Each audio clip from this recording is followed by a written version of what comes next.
Hello, Tamara Sten here, author of The Profitable Good and creator of the Sustainability Lens Game. I'm here to talk about Chapter 2 in The Profitable Good, where we're looking at customers and channels. So when we look at that with the business model canvas, we're looking at the right side connectedness. And that's where we're looking at our customers, how our products get to them, and our messaging.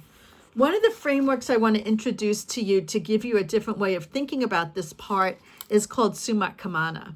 And Suma Qamana is a way of governance that I was able to witness develop in Bolivia as I was living and working there in the 1980s, 90s, and thousands. And it's based on indigenous wisdom. It comes from the schematic of the Qamana, okay, which is also what people know as the Andean cross. And it's taking these 4 areas. It's an indigenous wisdom model where for thousands of years, the Andean people have used this as a guidance for themselves. And what's happened is it's now been incorporated into political life, and Bolivia and Ecuador have rewritten their constitutions using these principles of Suma Qamana. What I found was these principles work really well in a business environment as well, and I'm going to explain to you how. So when we look at this chakrana, we see the top is called Yachai, and this language is Quechua, which is a widely spoken language in the Andean region. So Yachai is knowledge, and that's all about knowing. That's figuring out, in a business sense, that's figuring out where things come from, how things work. It's continuous learning. It's supply chain, transparency. It's knowing all of the processes in your business and being deeply connected with it. The next thing is Munai.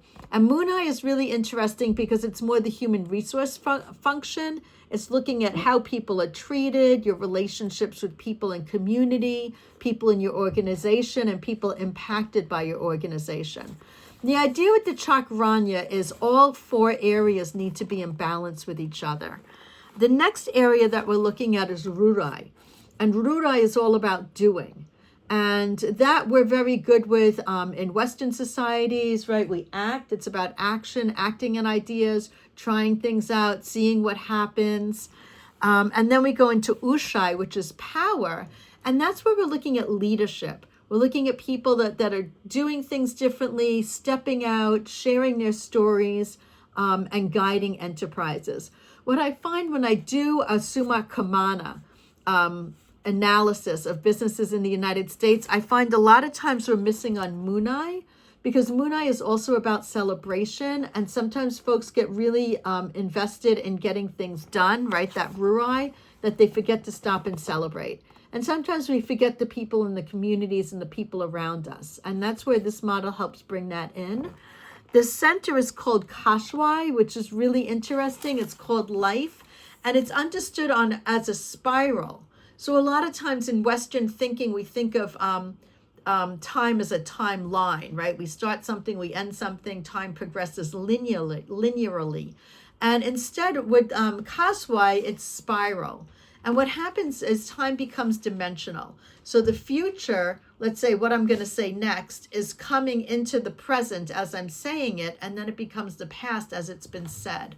So we have this continual connection to what's going to happen and what has happened. And that includes our ancestors, and that includes our people in the future.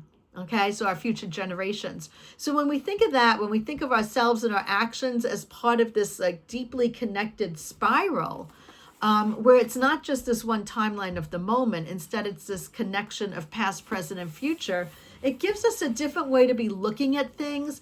I find what it does is it sort of opens up your mind a little more to not react so immediately to something small right now, because when you look at it in the big spiral, that there's a larger connection that can be made with that, or thinking about like a larger consequence, or not just one little micro piece, but how can this micro piece then lead to other larger things.